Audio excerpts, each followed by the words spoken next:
so you are fired up to change your financial situation, and maybe you're having a little bit of trouble talking to your spouse about it or getting them on board. I have a few tips that I think will really help you. Let's get right into it.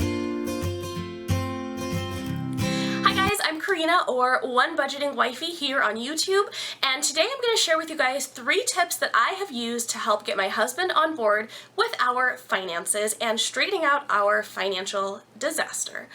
The first tip that I have to share with you guys is to come from a place of hope rather than a place of blame or shame. Now, this can be really tough, especially if you are just getting started.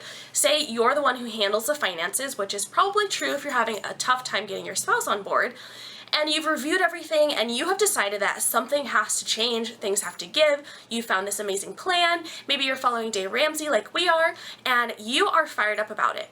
But when you come to address your spouse about it, you feel like maybe they feel blamed a little bit, or that they could feel a little bit shamed about it. Now, for us, when we decided to get our finances in order, I presented all of this material to my husband and told him I was reading this book and I'd seen all these YouTube videos and was listening to this podcast, and we had made such huge mistakes with money. Now, thankfully, I was really more so the one who had just spent like a wild person, but to my husband's side of things, he had really left all the finances up to me. And so I could have easily attacked him and said, this is all your fault because you haven't helped me with this and you haven't tried to take a part in this, and now I've made a mess of the things that you just kind of left into my hands, and now we have to fix it and it's mostly your fault, right? That would not have been a good conversation. Instead, I went to him and presented the things that I'd learned so far and the plans that I'd seen laid out and the hope that I heard in other people's stories. I even showed him a couple of YouTube videos of people who have had success and have changed their financial history and their financial, lives based on using Dave Ramsey's plan and using these same financial strategies in order to get out of debt and to build a healthy financial future for their families. So I came to him with things that were presented in a good way and things that were a positive, encouraging light, and basically said to him, see, look, like, we're in a huge mess, and that's very true, right? We all have both had a part to play in this, but look at these people.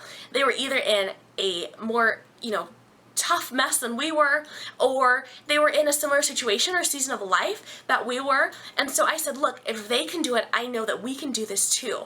We have to just trust that we can do this and that this actually works.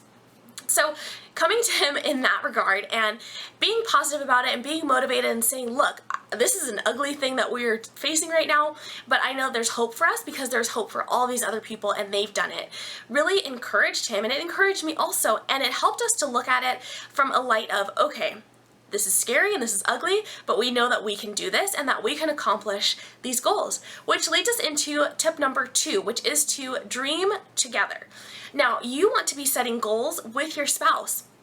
It's one thing to look at a mess and say, okay, we have $25, $35, $50, $100, $200,000 worth of debt that we have to work through.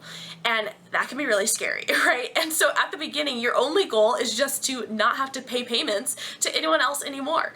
But really, you have to start dreaming bigger because you need a bigger why than just not owing anyone else money, right? You need a big enough why that will motivate you when you are wanting to go out and do things that your friends are doing, like going on vacation or buying new stuff to fill their homes with or buying a home.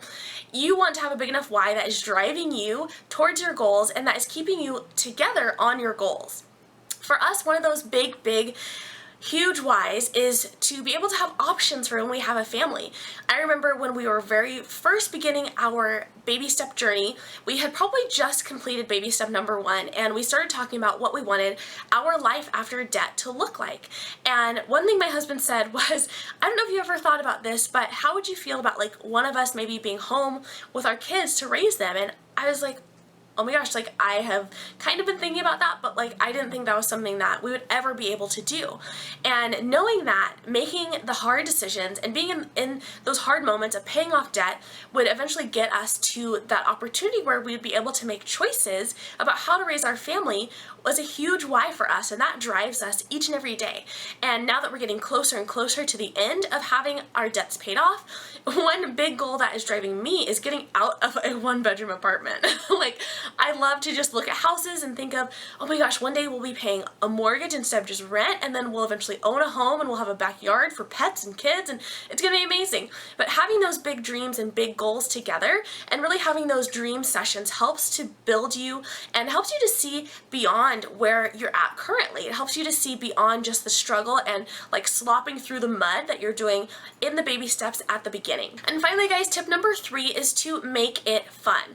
Now, I've shared this before with our budgets and things like that, but I fully believe in making it fun. Whether that means you have a budget date night where you make a budget and then you go out to get frozen yogurt, or you go out to a movie, or you go out and get pizza or something like that, that just makes it fun and you're able to spend time together. Or whether you plan in different little rewards. So say once we pay off or hit this baby step, we'll do this little trip or go on this special date that's going to be really exciting and out of the norm for us.